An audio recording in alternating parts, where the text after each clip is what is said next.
mengelola dan bagaimana memanage kalau itu di manajemen sumber daya pesisir. Sehingga kita bisa membuat strategi-strategi yang sudah pernah Anda kerjakan tugasnya dengan berbagai macam pendekatan.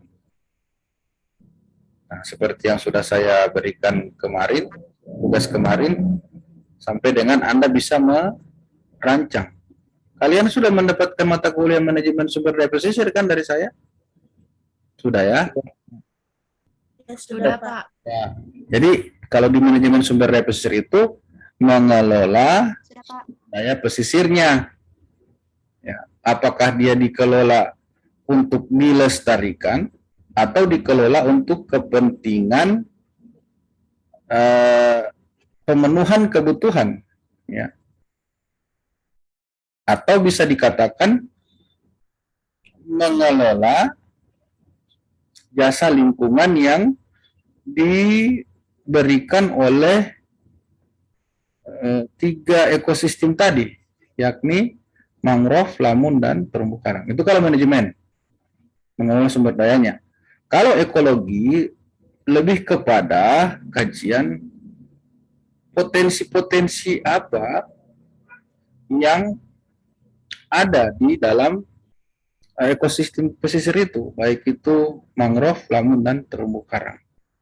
Nah, sebagaimana yang sudah Anda bahas di artikel yang saya sudah bagikan kemarin, ternyata di mangrove bukan cuma potensi mangrove-nya saja ya. Di mangrove itu ada potensi apa?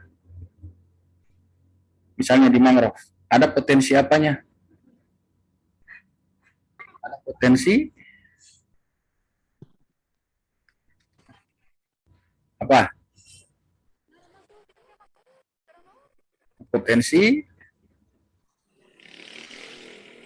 perikanannya ya, potensi ikan, ya, potensi sebagai daerah tambak ya, budidaya, kawasan budidaya. Ya. Jadi potensi itu yang merupakan jasa lingkungan yang diberikan oleh mangrove. Begitu juga di ekosistem lamun. Nah, potensinya adalah, keunggulannya adalah lamun memiliki kemampuan dalam menyerap karbon. Karena dari struktur morfologi lamun itu memiliki daun ya yang mempunyai kemampuan 2 kali lipat menyerap karbon dibandingkan vegetasi atau tumbuhan yang ada di daratan. Nah, itu potensi yang ada di lamun. Di samping dia menyediakan sumber daya atau sumber makanan bagi biota yang ada di bawah tegakan lamun itu, ataupun bisa memberikan tempat bernaung, ya, tempat bernaung dari biota. Makanya kalau kita turun di lapangan nanti, kita akan bisa menemukan banyak biota-biota yang bisa kita temukan di ekosistem lamun. Ya. Di samping juga di ekosistem mangrove. Kemudian di ekosistem terumbu karang, potensinya juga hampir sama dengan potensi yang ada di mangrove dan lamun tadi. Yakni kalau di terumbu karang, karena dia adalah ekosistem yang akuatik ya. Kenapa saya bilang akuatik? Bukan dalam artian mangrove dan lamun tidak akuatik, tetapi kalau mangrove dan lamun itu masih dipengaruhi oleh apa? Dipengaruhi oleh apa? Ciri khas dari ekosistem pesisir itu apa, Dek? Ciri khasnya apa? Siapa yang bisa menjawab? Ciri khas dari ekosistem pesisir gimana? Pasang surut. Ya, benar sekali. Adanya pasang surut. Adanya pasang surut itu menjadi ciri dari ekosistem yang ada di kawasan pesisir. Nah, mangrove dan terumbu dan dengan lamun itu masih sangat dipengaruhi oleh pasang surut. Makanya kalau kita turun lapangan kita akan lihat ya, kalau kalian setuju kita mau PKL nanti, kita akan lihat bahwa mangrove dan lamun itu dipengaruhi oleh pasang surut. Dia tidak selamanya terendam oleh air. Ada waktu dia surut, ada waktu dia pasang. Sedangkan ekosistem terumbu karang itu akuatik yang memang dia tidak dia terendam terus ya, dia ada terus air di situ ya. Makanya biota yang ada di situ juga berbeda dengan biota yang ada di mangrove maupun terumbu lamun ya. Kebanyakan biota yang ada di terumbu karang itu biota-biota yang dari segi anatomi maupun morfologi atau fisiologinya adalah biota yang tergolong hewan-hewan akuatik ya. Artinya hewan yang memang membutuhkan atau habitatnya di perairan. Misalnya apa? Ikan ya. Ikan kan tidak bisa hidup di kawasan yang surut ya. Tetapi kecuali ada ikan-ikan tertentu, misalnya ikan Glossodius, ikan glodok ya. Ikan glodok itu biasanya dia berada di wilayah atau di kawasan mangrove. Tapi kalau ikan yang ada di wilayah ekosistem karang, terumbu karang itu memang adalah ikan-ikan yang sangat membutuhkan kondisi perairan yang cukup untuk dia bisa hidup. Misalnya ikan-ikan karang ya. Ikan karang misalnya ikan apa? Bubara, ya, ikan-ikan yang mungkin kalian biasa makan di di Mas Jampang kan di mana? Di Sari Laut ya. Di Sari Laut itu kan banyak ikan apa? Itu ikan-ikan yang dijual itu ikan yang hidup di terumbu karang ya. Ada juga ikan yang bersifat tergolong pelagis ya. Kalau ikan pelagis itu ikan laut dalam ya. Ikan pelagis itu misalnya Anda biasa makan ikan tuna ya, sate tuna. Itu ikan pelagis, dia tidak hidup di kawasan terumbu karang, tapi dia hidup di lautan yang dalam ya, atau ikan laut dalam namanya. Nah, tetapi kawasan lautan itu sangat tergantung terhadap kondisi yang ada di wilayah pesisir ya. Karena wilayah pesisir itu bisa memberikan suplai nutrien atau suplai nutrisi ya, atau suplai bahan-bahan yang dibutuhkan oleh hewan-hewan atau biota yang ada di lautan lepas ya. Adanya kerusakan ekosistem laut itu disebabkan oleh banyaknya kerusakan di kawasan pesisir. Makanya ini sangat berkaitan erat antara kawasan pesisir dengan lautan. Makanya pengelolaan pesisir itu sangat menentukan kelestarian dari ekosistem lautan. Contohnya kalau kita lihat kalau Anda biasa wisata di mana ya Botutonu atau di mana, Anda lihat itu kawasan pesisir ya.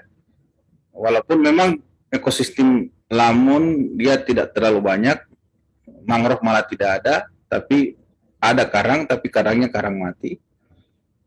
Tapi kalau pengelolaan kawasan pesisirnya itu kurang memenuhi aspek konservasi dan kelestarian, misalnya sampah, ya, maka sampah itu akan menjadi masalah yang melebar ke kawasan lautan. Makanya kalau Anda mau wisata ke pesisir, biasakan kalian bawa ke pantai ya, bawa cemilan, bawa makanan-makanan ringan. Sediakan tempat untuk menampung sampah, utamanya sampah plastik, botol aqua, botol apa, macam-macam ya. Bungkus-bungkus makanan itu kalau Anda mau menjaga kawasan pesisir dan tidak mau kawasan lautannya tercemar, maka satu hal yang sederhana dilakukan tetapi itu sangat menentukan adalah menjaga jangan sampai sampah itu menumpuk di wilayah pesisir. Ya. Anda mungkin tidak sadar sekarang ini kita mengkonsumsi ikan atau hasil laut yang sudah tercemar oleh mikroplastik. Ya. Kenapa? Karena banyaknya sampah yang terbuang dari wilayah pesisir. Kenapa bisa terbawa sampah itu ke tengah laut? Ya, itu tadi adanya arus laut dan pasang surut. Ya, jadi kawasan pesisir itu menentukan wilayah lautan. Ya, seperti itu. Makanya ada yang namanya pengelolaan kawasan pesisir yang sudah pernah Anda dapatkan di mata kuliah manajemen. Makanya manajemen sumber daya pesisir dan ekologi pesisir itu sangat berkaitan erat. Kalau di manajemen sumber daya pesisir itu menekankan pada pengelolaannya, manajemennya, kalau pada ekologi pesisir adalah kita mengkaji potensi-potensi yang ada.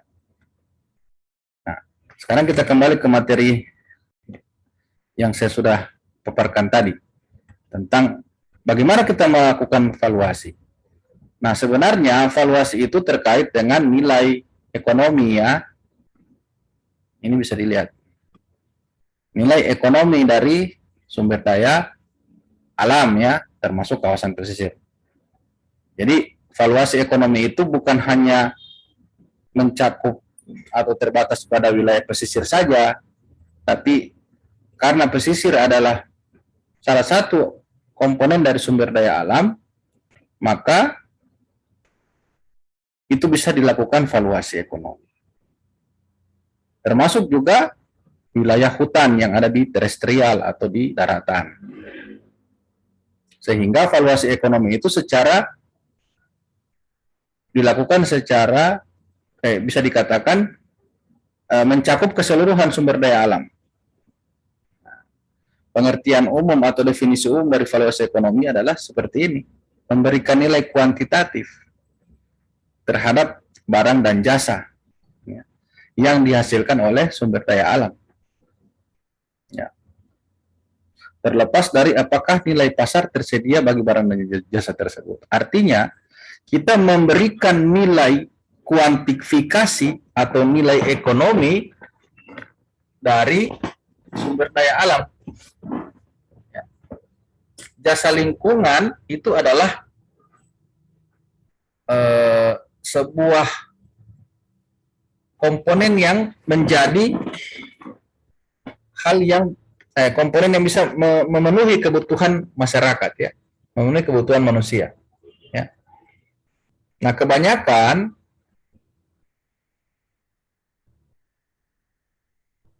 jasa sumber daya alam yang ada di wilayah pesisir itu adalah jasa lingkungan ya, sebagian besar. Tetapi ada juga barang, misalnya apa? Ikan itu kan bisa dikatakan barang, makhluk hidup. Tetapi dia bisa ada karena ada jasa lingkungan tadi. Ya. Nah, jasa lingkungan itu dikuantifikasi, dihitung berapa nilai ekonominya. Kalau kita bicara berapa nilai ekonomi, berarti kita bicara tentang berapa nilai rupiahnya. Jadi kalau Anda mengkaji tentang valuasi ekonomi, ada kata ekonominya di belakang. Ya.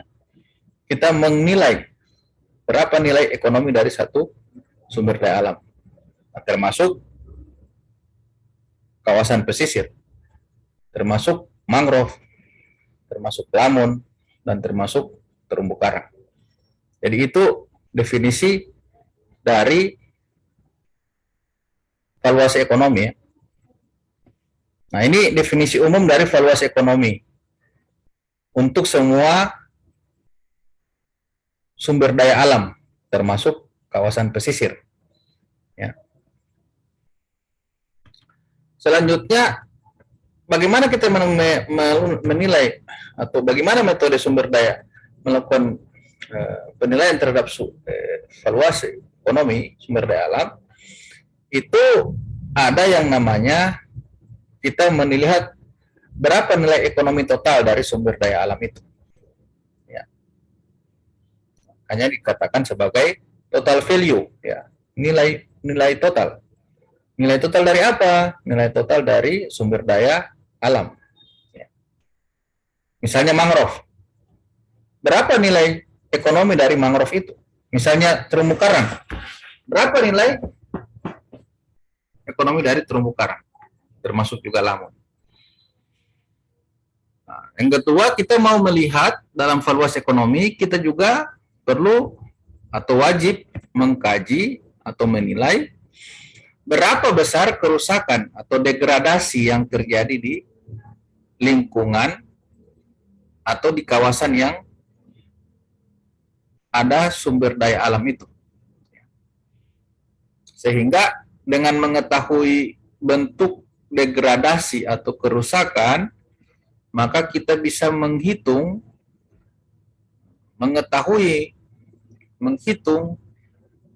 berapa nilai dari jasa lingkungan atau nilai dari potensi ekosistem itu yang hilang karena terjadinya kerusakan. Seperti yang saya kasih contoh tadi ya. Anda datang ke satu kawasan pesisir, Anda menghasilkan sampah selama 1 harian itu Anda menghasilkan sampah. Nah, sampah yang Anda hasilkan itu dapat mendegradasi kawasan, dapat merusak kawasan. Ketika terjadi degradasi dan kerusakan kawasan, maka ada kehilangan jasa lingkungan di situ. Kehilangan jasa lingkungan akan kita bisa ketahui dengan menghitung valuasi ekonomi. Nah, sehingga ini konsep nilai ekonomi sumber daya yang bisa kita lakukan. Jadi nilai ekonomi total itu ada 2, ya. Yang tadi sudah saya sebutkan di atas. Ada nilai yang dihasilkan dari nilai penggunaan dan nilai bukan penggunaan atau non-use value. Nilai penggunaan itu didapatkan dari apa? Dari nilai manfaat atau nilai penggunaan yang secara langsung atau direct use value, kemudian nilai indirect use value atau nilai tidak langsung. Jadi ada nilai langsung, nilai tidak langsung, dan nilai pilihan. Misal nilai langsung dari terumbu karang apa? Nilai langsung dari terumbu karang adalah terumbu karang bisa dimanfaatkan untuk kawasan wisata, sehingga keindahan terumbu karang itu bisa dinikmati langsung oleh para wisatawan misalnya. Nah, itu dikatakan sebagai nilai langsung. Nilai langsung yang lainnya apa misalnya? Yakni ikan yang dihasilkan, ditangkap oleh nelayan, kemudian dijual, itu nilai langsung. Nilai tidak langsungnya contohnya, kalau nilai tidak langsung, Nilai tidak langsung contohnya adalah misalnya kemampuan dari mangrove ataupun lamun dalam menyerap karbon. Ya. Jadi kemampuan dari lamun dan mangrove dalam menyerap karbon itu bisa dikatakan nilai tidak langsung. Ya. Kemudian nilai manfaat pilihan, ya. Nilai manfaat pilihan. Nilai manfaat pilihan itu bisa dikatakan bahwa bagaimana sumber daya itu dimanfaatkan sebagai pilihan dalam pemenuhan kebutuhan. Misalnya lokasi mangrove yang tadinya itu merupakan wilayah yang memiliki manfaat ekonomi ekologis, ya, manfaat ekologis sebagai kawasan kawasan penyanggah wilayah pesisir, itu dialihkan menjadi kawasan tambak misalnya. Itu nilai pilihan. Ya. Bisa diambil, bisa dilakukan, bisa tidak dilakukan. Ya. Kemudian ada non-use value, ya. Kita langsung saja di sini.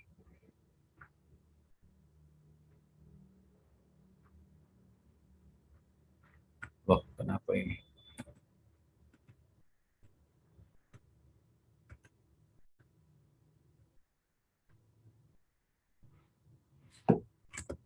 Maaf ya, saya punya laptop ini kalau share screen biasanya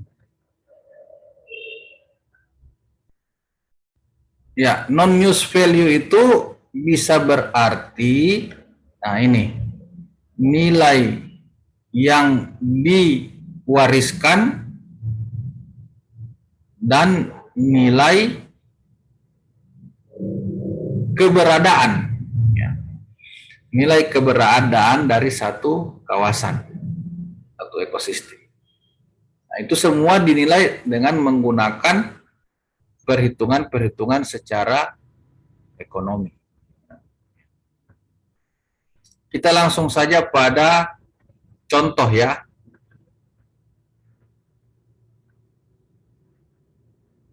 Kita langsung saja pada contoh. Ini saya coba share contoh dari sebuah artikel yang mengkaji tentang valuasi ekonomi sebuah kawasan mangrove yang berada di suatu daerah. Ya. Ini bisa kelihatan, ya. Ini jurnal penelitian. Dia mau melihat valuasi ekonomi sumber daya mangrove di Kelurahan Mangunharjo, Kecamatan Tugu di Semarang, ya. Ini di Semarang, contoh. Ada mahasiswa yang PNM di sini, yang dari luar Gorontalo? Yang dari Jawa mungkin ada, ya? Nggak ada, ya? Iya, Pak. Ya, Pak. Dari mana? Dari Banten, Pak. Oh, dari Banten. Oh, di Banten juga pasti ada mangrove, ya? Di Banten kan dekat pesisir, ya? Pesisir. Iya, Pak. Ya. Saya di sana ada mangrove, ya. Dan aktivitas-aktivitas teman-teman LSM di sana juga sangat banyak, ya. Saya punya teman dari Bogor juga yang juga melakukan aktivitas pelestarian mangrove di wilayah sana. Nah, ini coba kita lihat bagaimana dia melakukan evaluasi dalam penelitian ini. Kita lihat di abstrak, ya. Ternyata kalau kita melihat dari tujuan penelitian ini, dia mau melihat, ya, untuk mengidentifikasi pemanfaatan sumber daya mangrove, ya.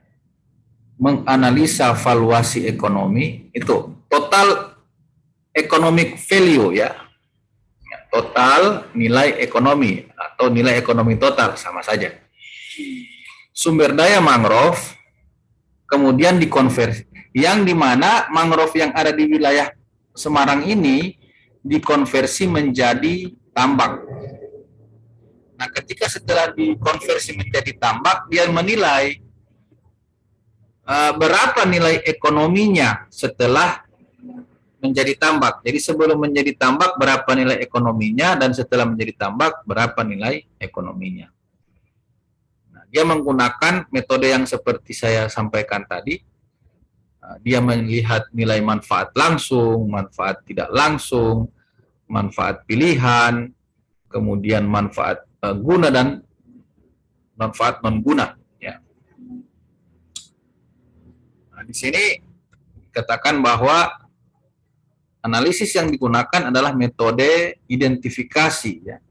Metode identifikasi sumber pemanfaatan mangrove. Lihat fungsi mangrove. Kemudian yang utama di sini adalah metode evaluasi menggunakan analisis manfaat biaya. Ya, ujung-ujungnya adalah apa?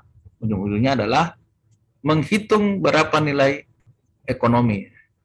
Dalam artian itu dirupiahkan, ya.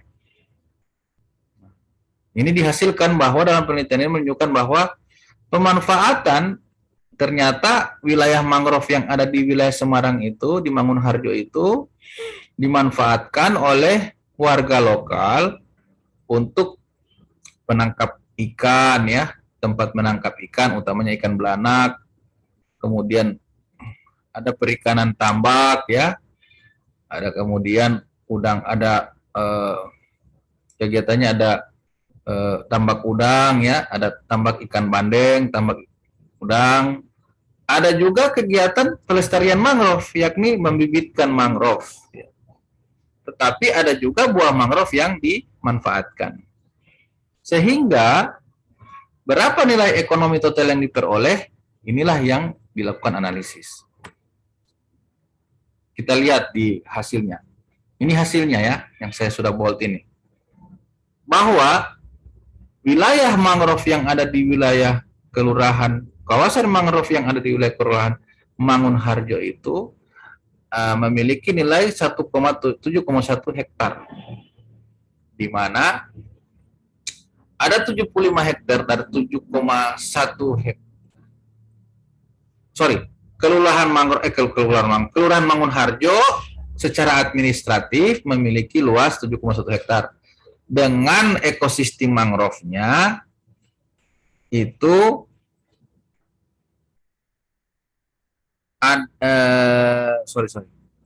mohon maaf, 7,1 hektar mangrove hektar itu adalah luasan mangrove-nya yang belum dimanfaatkan.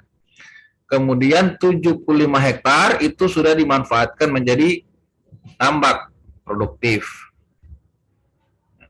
Nah, ini diberikan penilaian secara berapa persen, berapa rupiah yang dihasilkan dari kegiatan tambak itu dalam setahun. Ya. Kita lihat langsung saja pada hasil, ya, pada bagian hasil di artikel ini.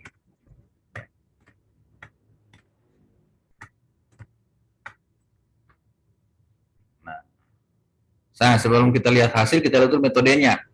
Metodenya ini, ya, nah ini kita lihat. Untuk bisa mengidentifikasi manfaat mangrove dari aspek ekonomi, maka dia menghitung ini, manfaat langsung. Ya. Jadi manfaat langsung itu diidentifikasi bukan hanya satu, manfaat langsung itu banyak, ada 4 kalau di sini. Jadi kalau misalnya Anda melakukan analisis valuasi di wilayah tertentu, ketika Anda misalnya diminta untuk mengerjakan sebuah proyek, maka Anda bisa menggunakan pendekatan seperti ini. Nah, yang pasti yang harus dilakukan adalah mengidentifikasi dulu potensi-potensi apa yang dimanfaatkan pada ekosistem mangrove tersebut. Nah, di sini diperoleh bahwa ada potensi, yakni digunakan sebagai pertambakan, digunakan sebagai tempat mendapatkan ikan, ya, mengambil ikan atau nelayan. Kemudian ada juga bakau, bibit hutan bakau, dan juga hasil mangrove, buah mangrove. Itu dikatakan sebagai manfaat langsung. Nah, kemudian manfaat tidak langsung. Nah, manfaat tidak langsung ini yang saya sudah sampaikan tadi, nilai secara tidak langsung bagi barang dan jasa itu redaksi referensinya. Artinya contohnya di sini adalah, nah itu seperti tadi, sebagai penahan abrasi. Nah, kalau saya kasih contoh tadi, contoh nilai tidak langsung itu misalnya penyerap karbon, itu juga nilai tidak langsung. Sebagai penahan abrasi juga itu nilai tidak langsung. Apalagi kalau sekarang lagi banyak kejadian di wilayah Jawa Barat sana ya, kalau saya lihat di sekitar Jakarta itu, Jakarta Utara itu ada terjadi banjir rob. Artinya naiknya permukaan air ke darat, air laut ke darat. Itu kenapa? Karena terjadinya atau hilangnya nilai jasa lingkungan atau nilai tidak langsung dari ekosistem mangrove yang ada di situ. Kenapa? Karena bisa jadi sebagian besar wilayah itu sudah dialihfungsikan. Sehingga yang saya bilang tadi di awal, ketika terjadi kerusakan ekosistem, maka dia akan mendegradasi fungsi. Ya, ingat baik-baik itu. Ketika terjadi kerusakan ekosistem, maka dia akan mendegradasi fungsi ekosistem itu. Mendegradasi artinya menurunkan, bahkan pada akhirnya dia akan menghilangkan fungsi. Nah, ketika fungsi sudah hilang, maka akan sulit kita mengembalikan fungsi itu seperti pada kondisi awal. Ya. Tetapi banyak metode-metode yang bisa dilakukan. Ya. Salah satunya misalnya metode restorasi, ya, restorasi. Tetapi lagi-lagi restorasi itu sangat berkaitan dengan kebijakan, ya, kebijakan dari pengambil kebijakan. Bahkan bisa juga kalau mangrove, ya, ini cerita mangrove, ya, dilakukan juga misalnya metode pendekatan secara fisik, secara teknik, misalnya membuat reklamasi. Nah, satu hal yang menjadi salah kaprah ya dalam memahami reklamasi, ternyata reklamasi dipahami untuk menambah daratan, menambah luas daratan dengan cara menimbun kawasan pesisir. Nah, sehingga wilayah mangrove, lamun, dan terumbu karang itu menjadi hilang. Ya. Dan digunakan untuk wilayah-wilayah atau kawasan-kawasan pemukiman, pusat-pusat perekonomian. Itu bisa dilakukan kalau kondisi wilayah tersebut sudah tidak memungkinkan lagi, ya, sudah tidak memungkinkan lagi untuk dipertahankan, maka itu bisa direklamasi. Yang jadi parahnya adalah ketika reklamasi dilakukan pada kawasan ekosistem yang masih cukup baik, ya. Itu akan sama dengan cerita tentang pembukaan perkebunan di daratan, ya. Kalau di daratan contohnya misalnya di satu kawasan hutan, di mana kawasan hutan itu sudah tidak merupakan lagi kawasan hutan yang produktif, ya. Artinya lahannya sudah kritis karena sudah tidak ada lagi tegakan pohon, ya, sudah terbuka alias gundul, ya.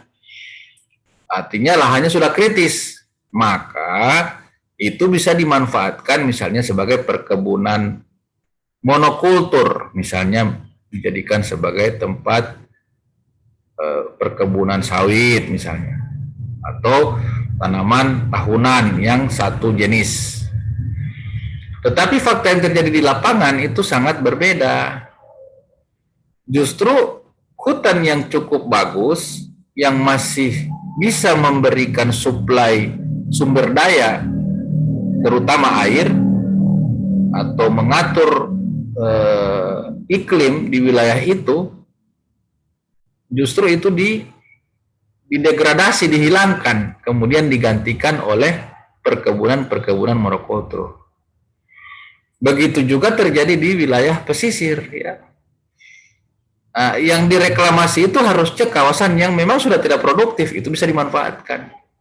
Tetapi kalau kawasan-kawasan mangrove atau terumbu karang yang masih cukup baik kemudian itu dihilangkan, nah itu justru menjadi permasalahan yang cukup serius, ya. Makanya wilayah Jakarta itu bagian utara itu semakin tahun semakin menurun permukaan air lautnya, permukaan daratannya, karena wilayah-wilayah yang menjadi memiliki sumber daya pesisir mangrove ataupun lamun itu semakin mengecil. Syukurlah ya kalau ada teman-teman di wilayah sana yang saat ini mulai menggalakkan pelestarian kembali sumber daya atau kawasan pesisir. Anda mungkin bisa lihat di video-video di YouTube aktivitas-aktivitas para pencinta lingkungan, mahasiswa itu melakukan penanaman di wilayah pesisir, ya. Mungkin kalau yang dari universitas yang ada di Banten, ya, kalau mungkin Anda pernah melakukan kegiatan penanaman mangrove, ya, mungkin, atau selama pandemi ini mungkin belum bisa melakukan aktivitas bersama-sama, tetapi yang pasti aktivitas penanaman mangrove ataupun transplantasi terumbu karang itu sangat-sangat penting dilakukan di wilayah-wilayah yang sudah mengalami kerusakan kawasan pesisirnya, ya. Nah, kita kembali ke sini. Kita kembali ke metode. Jadi metode yang digunakan mengidentifikasi dulu, kemudian identifikasi itu ditentukan mana nilai langsung dan tidak langsungnya. Kemudian dihitung, ya, berapa nilai langsung dan tidak langsung dengan menggunakan rumus yang ada di sini, yang Anda sudah sementara lihat ini. Sehingga diperoleh suatu hasil, ya, kita langsung saja pada. Nah, sebelum kita masuk ke hasil, nah, dia harus menghitung yang tadi itu, ya, nilai langsung, tidak langsung, nilai eksistensi atau nilai keberadaan dengan rumus seperti ini, ya. Rumus seperti ini, manfaat eksistensi. Nah, ini menggunakan responden. Kemudian ada juga menghitung, mengkuantifikasi seluruh manfaat. Nah, ini di sini. Manfaat langsung, manfaat tidak langsung, manfaat pilihan, manfaat eksistensi. Ini nanti saya akan bagikan kepada kalian juga sebentar supaya Anda bisa baca-baca. Ujung-ujungnya adalah begini, ya, intinya begini. Yang mau saya sampaikan di sini adalah bahwa dengan melakukan suatu analisis valuasi ekonomi, kita bisa mengetahui kelayakan suatu kawasan itu bisa dikelola, ya, atau bisa difungsikan, ya. Di sini kita lihat intinya di sini, nah, di sini, bahwa di kesimpulan bahwa pemanfaatan sumber daya mangrove di Kelurahan Mangunharjo secara langsung dapat dirasakan oleh masyarakat. Ada 4 jenis pemanfaatan. Pemanfaatan perikanan tangkap, ya, itu nelayan di situ. Kemudian perikanan budidaya, ada ikan bandeng dan udang windu. Pemanfaatan bibit mangrove dan pemanfaatan buah mangrove. Kemudian yang kedua, nilai ekonomi totalnya berapa? Nah, ini di sini diperoleh sekian rupiah.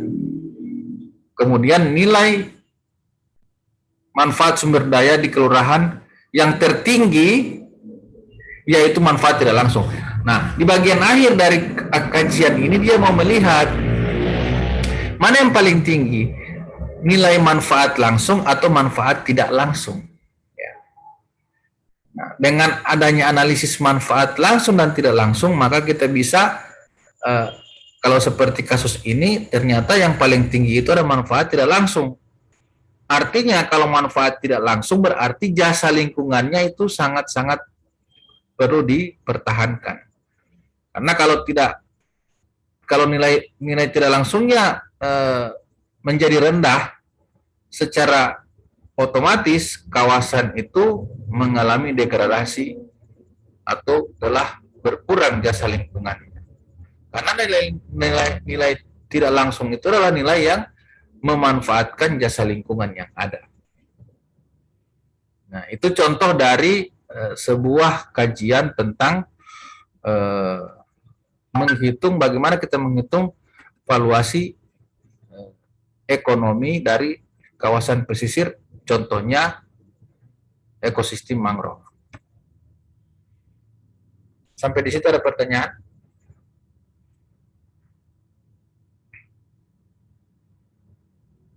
Ada yang mau ditanyakan?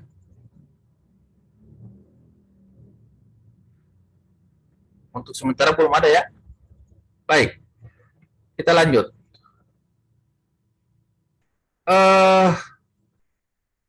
Untuk mata kuliah ekologi pesisir, memang kita akan melakukan praktikum lapangan, ya. Mungkin kalau para mahasiswa yang peserta PNM memang tidak bisa ikut langsung ya, mohon maaf ya.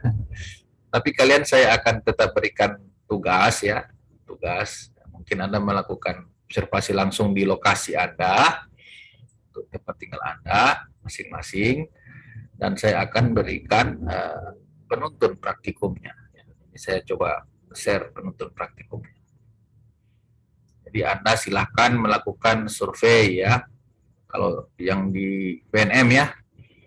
Ya sekalian kalau mau survei untuk praktikum ini bisa dianggap juga sebagai berwisata ya, tapi jangan kebanyakan wisatanya, pekerjaannya tidak bisa dilakukan ya.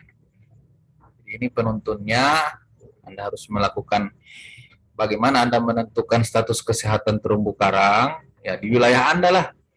Ini ada cara mengerjakannya ya. Terumbu karang itu bagaimana teorinya, kemudian interaksi antara, ini teori-teorinya saja ya, yang agregasi, predasi Anda silahkan baca, yang pekerjaannya apa ini ya. Modalnya adalah kalau memang Anda tidak punya kemampuan untuk melakukan aktivitas berenang, mungkin bisa diajak teman-teman yang bisa berenang ya. Saya kira kalau ini terkait juga dengan mata kuliah biologi laut ya, kalau di sana ada mata kuliah biologi laut. Anda membuat transek di wilayah pesisir ya. Tapi Anda perhatikan juga kondisi cuaca. Jangan sampai pas lagi pasang tinggi atau lagi sementara badai Anda turun. Nah, itu yang bahaya. Ya. Kemudian ini adalah alat dan bahan ya. Saya akan bagikan juga ini apa ya, penuntunnya. Bagaimana cara mengambil tutupan terumbu karang ya. Ini ada caranya pengambilannya. Membuat garis transek, saya tidak perlu menjelaskan apa itu garis transek ya, Anda sudah tahu, sudah ada mata kuliah ekologi, Anda sudah dapat apa itu transek, apa itu lot ya, sudah ditahu ya. Nah, yang perlu Anda ambil itu adalah mengamati adalah substratnya, substrat pasir, lumpur, pecahan-pecahan karang dan karang mati. Anda bisa berikan kode itu, sehingga kita bisa membuat sebuah analisis sudah berapa jumlah karang mati yang ada di wilayah itu. Kemudian juga melakukan pengukuran faktor lingkungan seperti suhu, salinitas ya, dan seterusnya ya. Baru kita bisa menentukan kondisi kesehatan terumbu karang. Di sini ada kondisi kesehatan. Dengan menentukan tutupan terumbu karang. Kalau tutupan terumbu karangnya ini kriterianya ya, ditampilkan kriterianya. Kalau dia sangat baik, kalau dia tutupannya 75 sampai 100%. Bagaimana cara menentukan persennya? Ini ya, persen tutupan. Ya. Untuk bisa menentukan tutupan, ya kita lihat panjang bentuk hidup dan panjang garis transek. Nah, bagaimana kita menentukan panjang garis transek? Ini sudah ada di sini.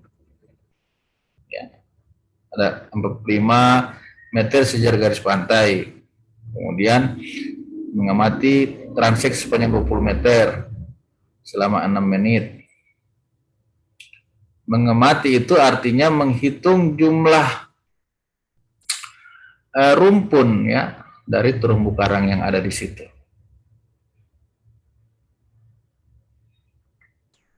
Kemudian ada juga survei ikan dan invertebrata. Nah, Anda perlu melakukan inventarisasi berapa jenis ikan yang ada di situ. Kalaupun misalnya Anda agak sulit melakukan penyelaman, ya Anda bisa mewawancarai masyarakat di situ.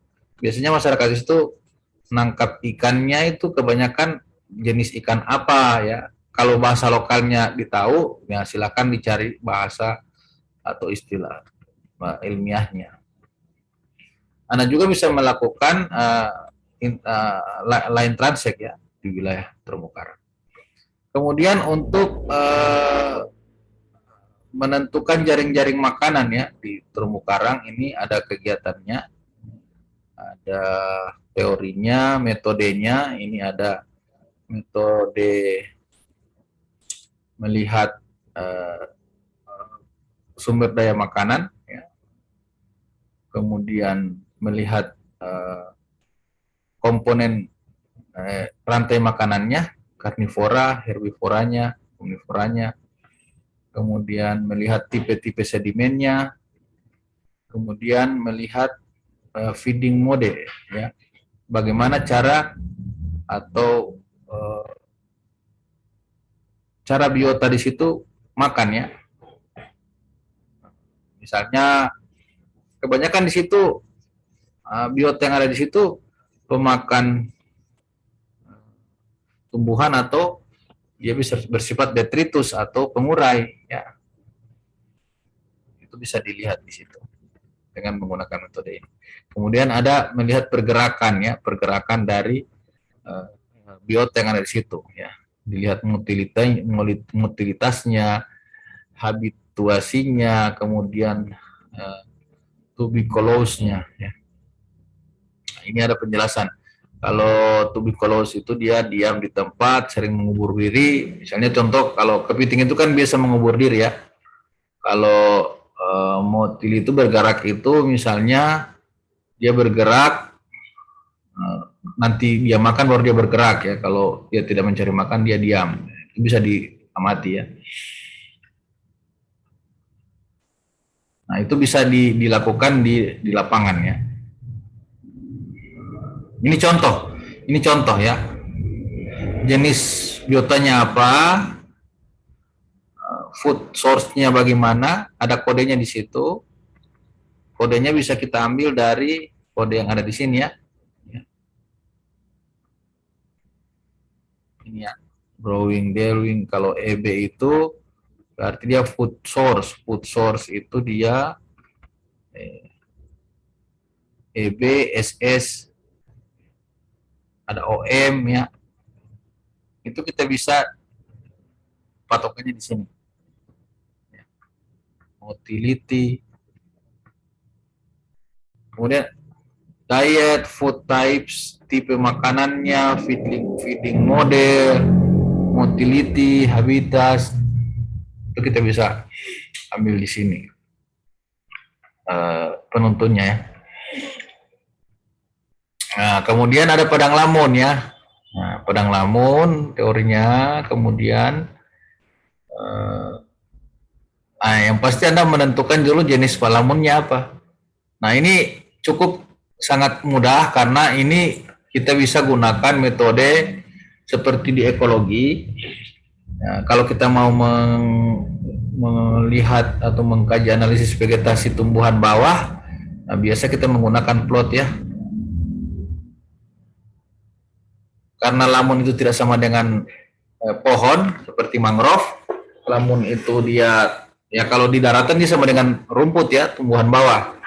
Maka kita menggunakan metode pengambilan data secara sampai berpetak ya. Misalnya ini menggunakan plot ya. Ini contohnya. Jadi plot yang digunakan adalah plot 1x1 ya. Tapi kita tentukan dulu stasiunnya. Ini adalah line transect yang kita tarik dari darat ke laut. Ya. Sepanjang Ya, jarak antara satu transept dan transept lain itu 5 meter. Kemudian dia punya jarak antara satu plot dengan plot yang satu itu berjarak 10 meter. Nah, di dalam satu plot itu dibagi lagi menjadi beberapa subplot. Ya. Ya, kita bisa mengetahui jumlah lamun yang ada di setiap plot itu berapa. Nah, ini contohnya, ya, perhitungannya, penutupan area, ya. Ini rumusnya yang digunakan, ya, persentase tutupan, spesies KI. Jadi ada berapa spesies di situ dulu ya. Persentase titik tengah dari kelas kehadiran spesies lamun, banyaknya subpetak, artinya banyaknya plot yang kita gunakan, kemudian total subpetak. Kemudian status lamun yang kita dapatkan, jumlah perhitungan kita dapatkan, kita konfirmasi dengan tabel yang berdasarkan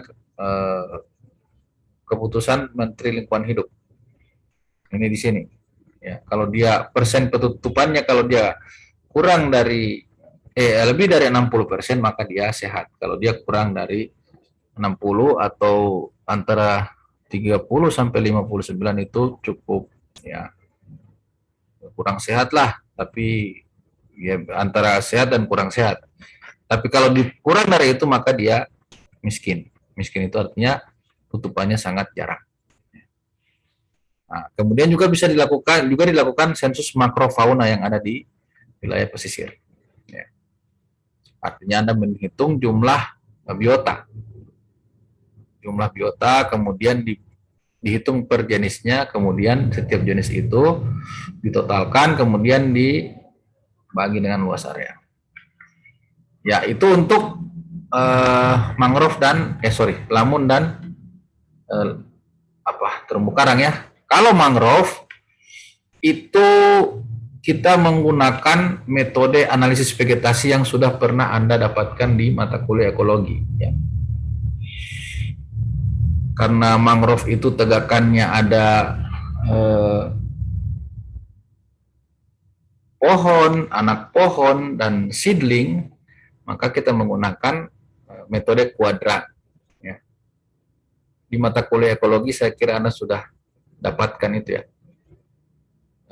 Penuntunnya juga sudah Anda miliki. Ya. Kalau teman-teman yang mahasiswa PMM, mungkin Anda sudah dapat mata kuliah ekologi kan?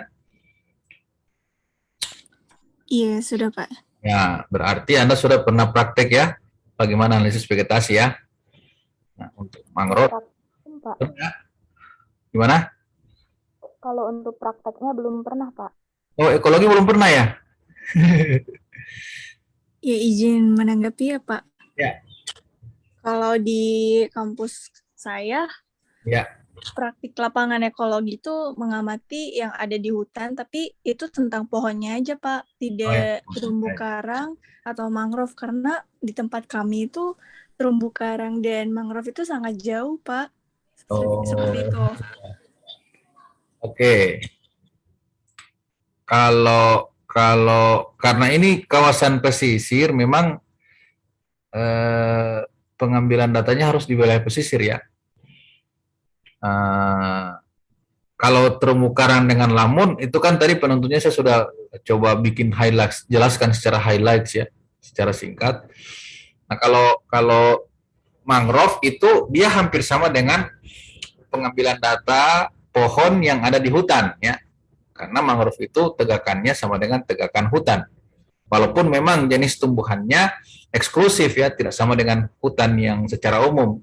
Kalau mangrove kan sudah kita ketahui, pasti dia tersusun oleh zona-zona, misalnya Rhizopora, kemudian Avicennia, Bruguera, Soneraceae, ya, Syriopstagal. Sudah kita bisa ketahui jenis-jenis mangrove-nya ya. Untuk analisis vegetasinya, ya, hampir sama dengan analisis vegetasi di hutan terestrial daratan ya, menggunakan line transect, kemudian plot 5x5 untuk anak pohon, untuk pohon itu 20x20, dan untuk seedling atau semayan itu 1x1 ya. Nah, tergantung sama kalian, kalau agak jauh wilayahnya, ya bagaimana ya?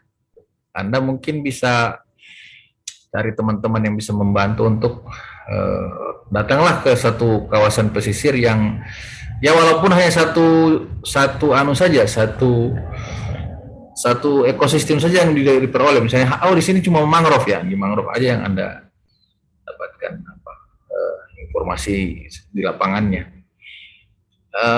Berapa jauh jaraknya dari kampus atau dari tempat Anda ke mangrove ke pesisir itu? Yang dari Banten mana? Iya Pak, saya Pak. Berapa jauh jaraknya? Jarak tempuhnya misalnya berapa jam? Kalau kan itu di ujung kulon ya Pak. Kemungkinan dari rumah saya ke ujung kulon itu 8 jaman Pak. Wow. Ya, kalau di ujung kulon itu memang ada kawasan konservasi, setahu saya, ya, kawasan konservasi yang ada mangrove-nya ya. Ujung kulon apa lagi namanya itu? Apa nama hutan? Apa lagi di sana itu namanya mangrove? Nah, kalau memang agak susah, agak sulit, agak jauh, ya saya minta Anda mencari data sekunder ya, atau riset tentang mangrove yang atau ya lamun atau terumbu karang kawasan pesisir yang ada di ujung kulon. Anda coba cari risetnya saja, bisa di search ya. Saya kira banyak peneliti-peneliti yang sudah melakukan penelitian di sana. Ya ambil salah satu, kemudian Anda buat dalam bentuk laporan, ya laporan analisis dari hasil riset itu. Ya, saya tidak mau juga Anda menjadi susah karena harus ke sana ya, biayanya juga cukup tinggi, resikonya juga agak jauh ya.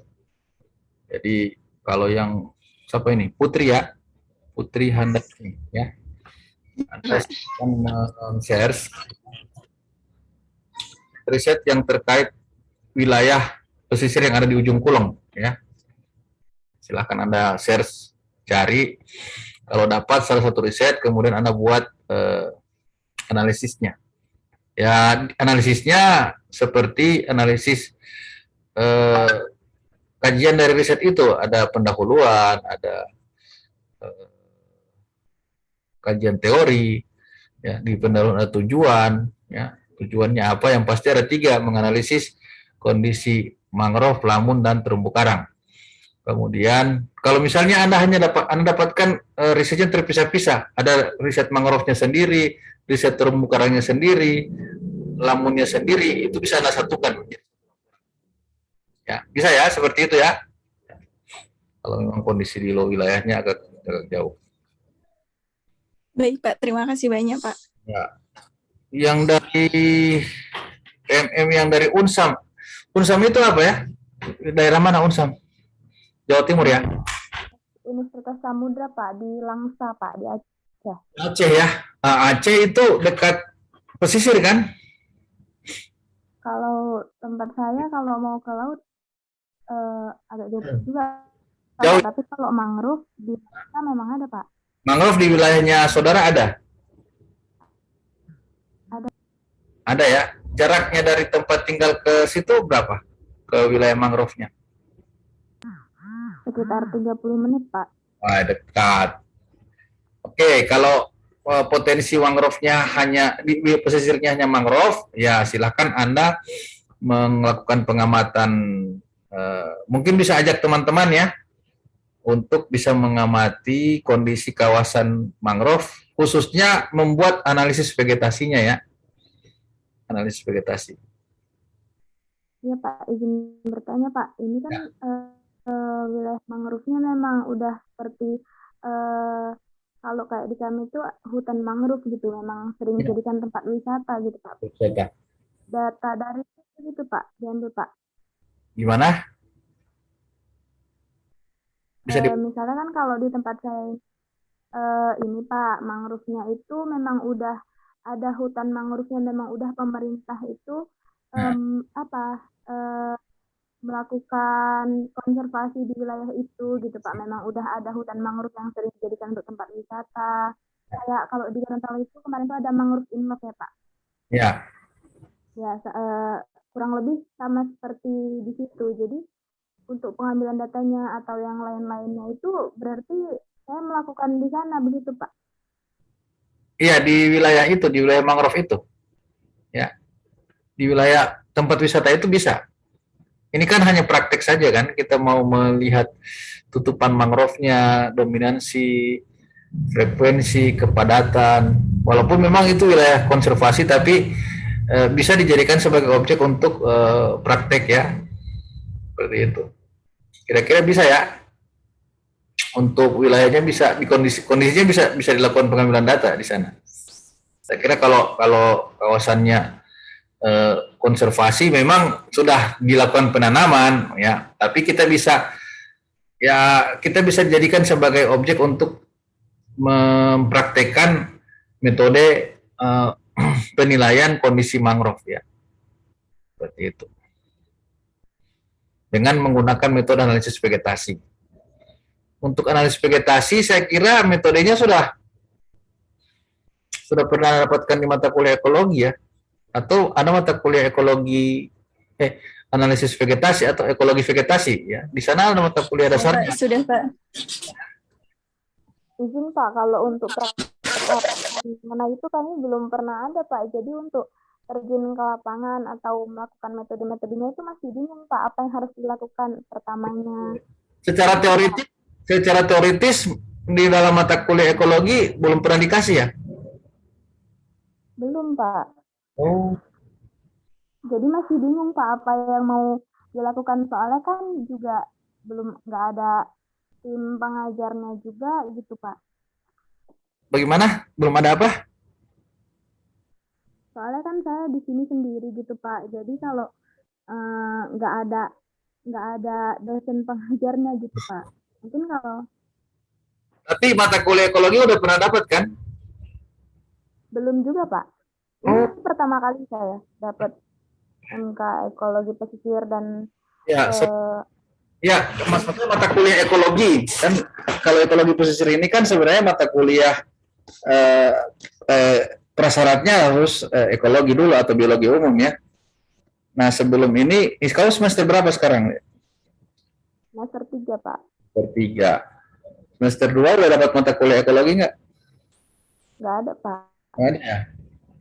Kalau di kampus asal saya itu, kalau ekologi pesisir ini Pak, dan manajemen sumber daya pesisir itu adanya nanti di semester 7. Aduh. Iya, memang seperti itu. Tapi memang mata kuliah dasarnya itu mata kuliah ekologi ya. Ekologi. Iya Pak, tapi ekologinya juga. Nggak dapat. Oke, nggak apa-apa. Mungkin tugasnya sama saja dengan yang ya si Putri ya, Putri Handayani sama siapa? Reva ya. Reva. Jadi silakan Anda ya search di ya lagi-lagi kita search di Google atau di mana ya.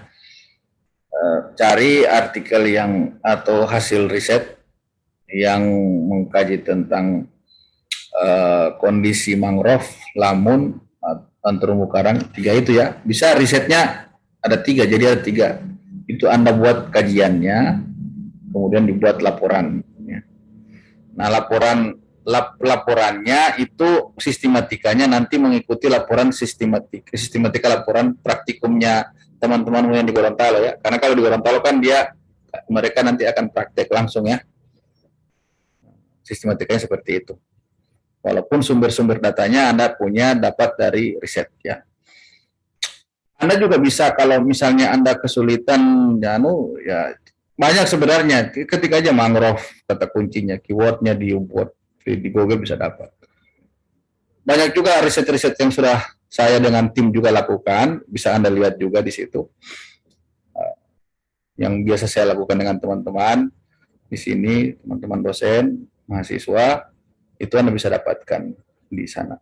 Termasuk juga yang artikel yang saya sudah coba minta kalian kerjakan untuk analisisnya itu kan artikel yang sudah pernah saya lakukan penelitiannya, ya, seperti yang degradasi ya, the degradation of mangrove. Siapa yang dapat itu materi apa artikel itu?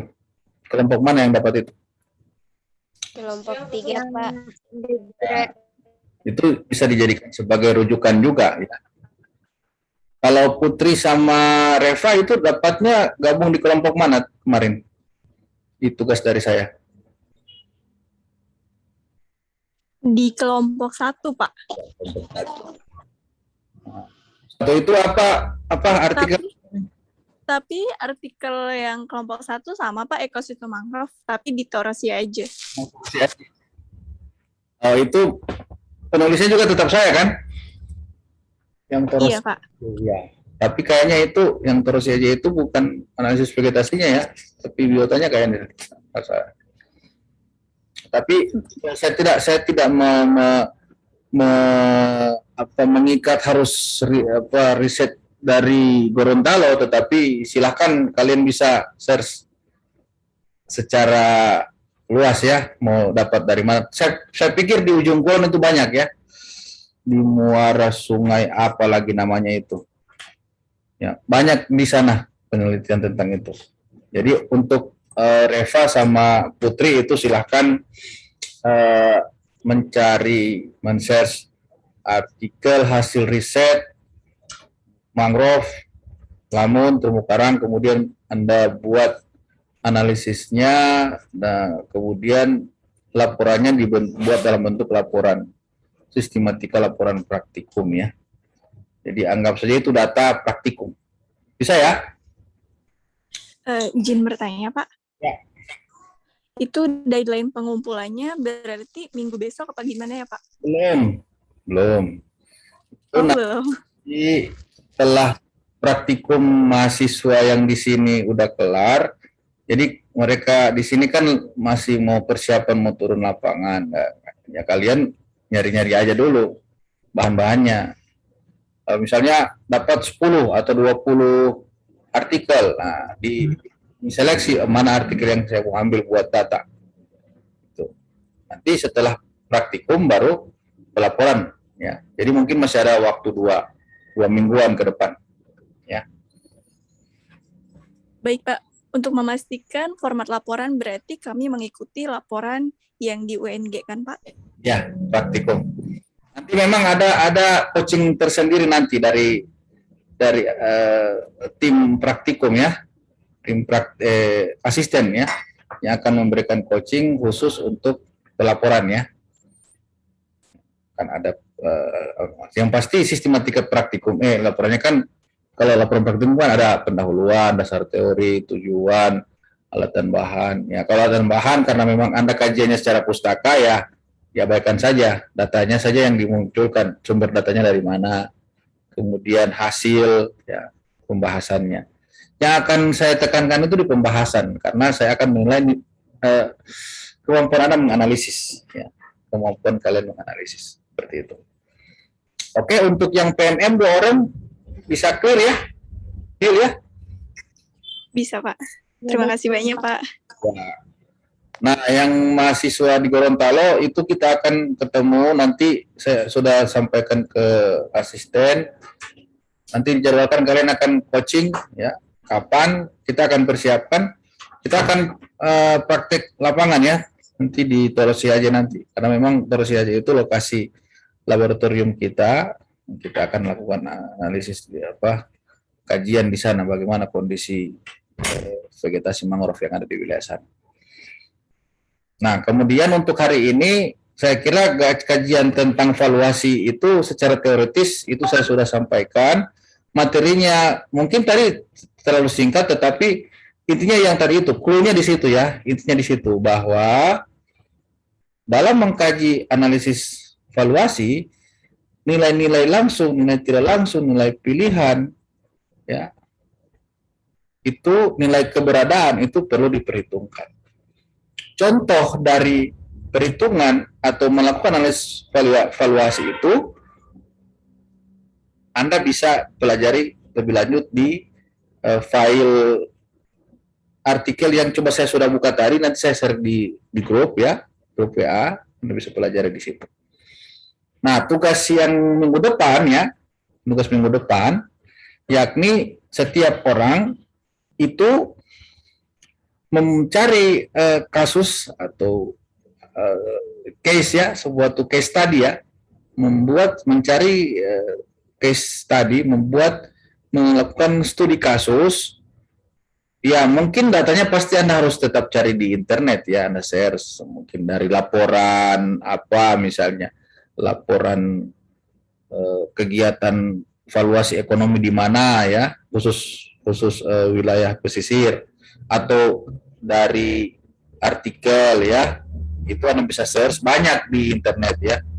Nah, Anda bikin bahan presentasinya. Bahan presentasinya itu dalam bentuk PowerPoint, setiap orang itu harus mempresentasikan lewat Zoom ya. Jadi untuk tugas yang sekarang yang akan dikerjakan dengan presentasi minggu depan itu tidak melalui video ya. Kalau biasa kan tugas dari saya kan video. Nah, sekarang setiap orang saya akan minta presentasi ya. Kemudian membuat satu studi kasus ya, mencari kasus atau satu kajian-kajian yang mengkaji tentang valuasi ekonomi di wilayah pesisir. Nah, contohnya tadi ya, kalau artikel yang saya sudah sampaikan, saya sudah tampilkan tadi itu adalah contoh ya. Tapi jangan lagi diambil itu sudah kita bahas tadi kan. Itu sebagai contoh saja ya. Nah, Anda buat, kalau Anda sudah dapat, Anda bisa buat materi presentasinya ya. Anda presentasikan case tadi tentang valuasi ekonomi dari ekosistem apa ya. Silakan memilih mau ambil lamun, mangrove kah atau terumbu karang. Ini salah satu saja ya. Terus dipresentasikan minggu depan. Bahannya untuk yang materi teoritis tentang mangrove, tentang valuasi itu saya akan share sebentar ya, supaya lebih jelas lagi bagaimana valuasi itu, termasuk contoh realnya tadi. Ya. Selebihnya sebenarnya Anda bisa dapatkan di YouTube ya. Anda ketik saja valuasi ekonomi mangrove, ya udah dapat semua itu, banyak bahan-bahannya. Saya kira itu ya. Karena kalau dengan saya mungkin Anda lebih orientasinya lebih ke prakteknya ya. Teoritisnya mungkin banyak Anda bisa pelajari, tapi ke prakteknya itu yang akan saya minta. Jadi minggu depan setiap orang akan saya minta tampil presentasi. Satu orang satu presentasi. Kalau waktunya tidak cukup, mungkin kita akan tambah waktunya lagi pertemuan berikutnya. Bisa clear itu ya, bisa deal ya, bisa disepakati ya semuanya. Bisa, Pak. Oke. Minggu depan gantian Anda yang akan presentasi ya, satu orang satu. Termasuk teman-temanmu yang dari Banten sama Aceh itu tetap wajib presentasi ya. Jadi ini belum laporan praktikum ya. Ini baru tugas mata kuliah presentasi. Bisa dipahami perintah instruksi tugasnya? Bisa, Pak. Ya. Oke. Satu yang saya akan nilai dalam presentasi Anda adalah ya kedalaman materi yang Anda presentasikan, keterkaitan langsung dengan valuasi itu, konsep valuasi. Makanya Anda harus mencari yang memang dia mengkaji valuasi ekonomi. Nah, apakah dia mangrove atau lamun atau terumbu karang itu silakan memilih ya. Yang pasti saya mau melihat valuasi itu yang Anda kaji di situ. Ada pertanyaan sampai di situ? Mohon izin, Pak, izin bertanya. Ya. Jadi Pak, kalau di saat kami turun PKL nanti, itu yang diambil data, tidak hanya diambil data itu, ambil data secara geo juga Pak, kayak macam pasirnya begitu, terus sedimennya atau bagaimana Pak? Ya, kalau faktor lingkungan, ya paling kita kan akan bawa alat ke lapangan juga ya. Nah, kalau kita ngambil data sedimen, pasir, itu kan ada buka kembali eh, penuntun praktikum ekologi tentang tanah. Kita ambil yang sederhana, kita tidak bawa ke lab itu tanahnya, tapi kita bisa lihat di lapangan ini substratnya, tanahnya lempung atau berpasir ya. Itu sudah kita bisa lihat di situ ya.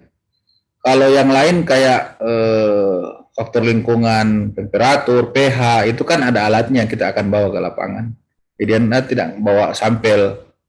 Kalau Anda bawa sampel, repot nanti, ya. Kecuali kalau kalian mau penelitian, nah itu silahkan bawa sampel. Kalau misalnya, Pak mau ambil sampel biota, ya biotanya kalau bisa diidentifikasi di wilayah di lokasi itu, diidentifikasi aja. Yang pasti diambil gambarnya, difoto, ya. Tapi sampel hewannya nggak dibawa ke lab, ya nanti repot kalian. Ini kan baru praktikum. Kalau udah penelitian, ya silakan ambil sampelnya, ya. Jadi identifikasi bila dilaksanakan di tempat. Untuk faktor lingkungan kita akan bawa alat-alat yang standar, yang umum, yang biasa kita pakai ya. Ada luxmeter kalau untuk melihat intensitas cahaya di mangrove ya, tutupan tegakan mangrove itu kan akan mempengaruhi intensitas cahaya. Kelembaban, ada ada hygrometer, ada soil tester, ada apalagi salinometer ya, seperti itu. Jadi Anda tidak ngambil sampel. Siapa yang tadi tanya? Remowati ya, Remowati bisa ditangkap itu? Iya, baik, bisa, Pak. Terus nanti Anda tidak turun semua mangrove semua di situ. Namun tidak, Anda dibagi kelompok. Nanti ada kelompok lamonnya, kelompok mangrove-nya, kelompok terumbu karangnya. Ya. Nanti akan saya minta ke asisten. Yang terumbu karang pasti orang yang bisa renang ya, karena itu akan masuk ke air ya. Masuk. Ada yang bisa renang di sini toh? Snorkeling lah. Ya, snorkeling. Ya, bisa renang. Yang renang itu kasih tahu memang ke asistennya untuk pengambilan data yang kelompok terumbu karang ya. Seperti itu. Oke, itu untuk pengantar praktek nanti. Yang pasti Anda siapkan saja apa-apa yang perlu Anda siapkan. Nanti rembuk saja ke teman-teman bagaimana persiapannya ya. Dan komunikasi dengan coba hubungi Pak Ilyas ya. Pak Ilyas nanti akan bantu kita di lapangan. Nanti ada asisten juga, teman-teman kakak tingkat kalian yang akan membantu kalian. Karena mata kuliah yang akan saya bawa ke lapangan itu bukan hanya ekologi pesisir, tetapi juga ada mata kuliah biologi laut ya, biologi laut dan pesisir, sama ya MSDP saya nggak tahu kalau Pak Mustamir mau bawa kemana kalian. Tapi ekologi pesisir sama ekologi ya, mata kuliah ekologi itu yang pendidikan itu mereka juga akan turun sama-sama dengan kita. Ya, insyaallah. Paling kita awal Desember lah atau akhir November. Cuman yang untuk sekarang mata kuliah teoritisnya tetap jalan ya, karena untuk menguatkan teori. Ya. Nah, untuk kuliah minggu depan itu presentasi sesuai dengan tugas yang sudah saya sampaikan pada malam ini. Masih ada mau ditanyakan lagi? Sudah cukup, Pak. Oke ya, clear ya.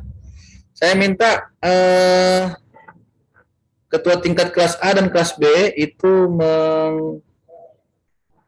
menjapri saya nama-nama yang tidak hadir. Makanya